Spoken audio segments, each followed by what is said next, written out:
आप लोगों को नमस्कार करती हूँ और सोहर सुना रही हूँ आप लोगों को। आप लोग हमारे चैनल को लाइक करिएगा, सब्सक्राइब करिएगा और अच्छा लगे तो शेयर भी कर दीजिएगा।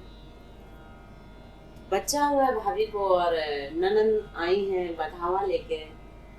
और जैसा कि गीतों में चलता आ रहा है कि ननद भौजाई की जो नोक जोक है, ननद का और देवर का ऐसा पद होता है कि वो हमेशा नेक मांगते हैं। देवर भी नेक मांगते हैं।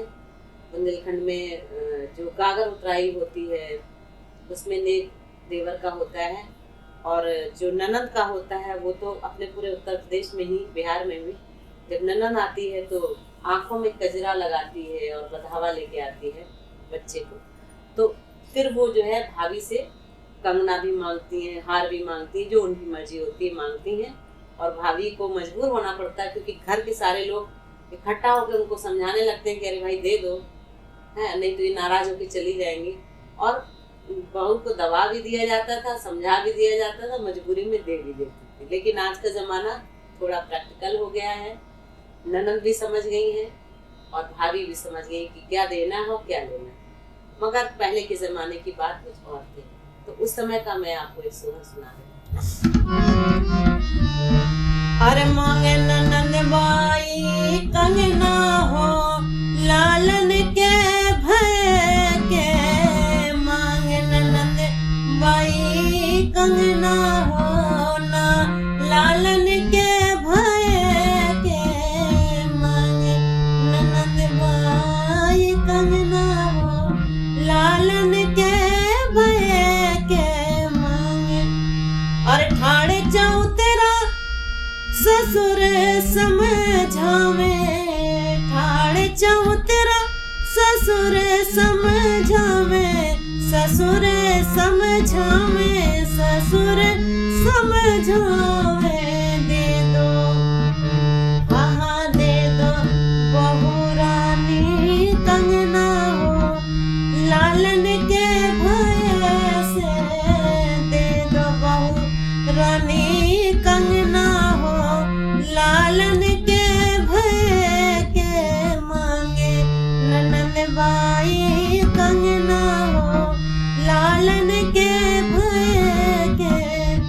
और इसी तरीके से देवर आके समझाने लगते हैं। जब भाभी नहीं मानती है तो देवर भी भाभी को आके समझाते हैं। और खिड़की पे ठाणे देवर समझावे, अंगना में ठाणे देवर समझावे, देवर समझावे, देवर समझावे। अरे दे दो भाभी रानी कंगना हो लालन के भय के, दे दो भाभी रानी कंगना हो लालन के भय के, मांगे ननद रानी कंगना हो लालन के भय के। और इसी तरीके से फिर पति देव उनके समझाते हैं और अटरिया में अकेले में ले जाते हैं कि समझाते हैं कि भाई कंगना दे दीजिए। सिजरिया पर भी ले जाते हैं, समझाते हैं और आखिरकार भाभी को देना पड़ता है। तो ये गाने में बना हुआ है। और ठाणे अटरिया बलम समझावे, ठाणे अटरिया बलम समझावे।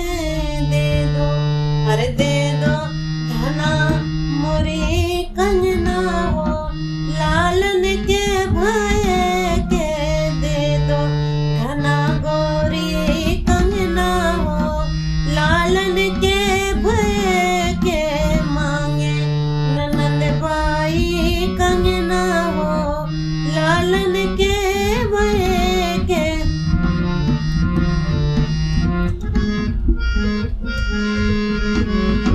अब जब सबने दबाव डाला तो भाभी जो बहू है उसके पास कोई रास्ता नहीं बचा था।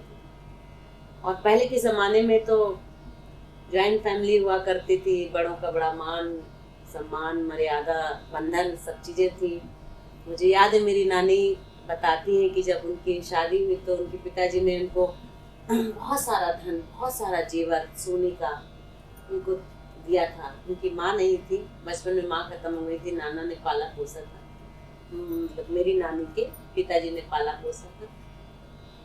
और जब शादी हुई तो बहुत सारा, कई तोला उनको जेवर दिया गया। पहले के ज़माना भी और था, कहते भी हैं अपने देश को भारत सोने की चिड़िया कहा जाता था। जब वो शादी करके आई, जिस घर में आई, वहाँ पे साथ उनकी ननद थी और कई उनके देवर थे।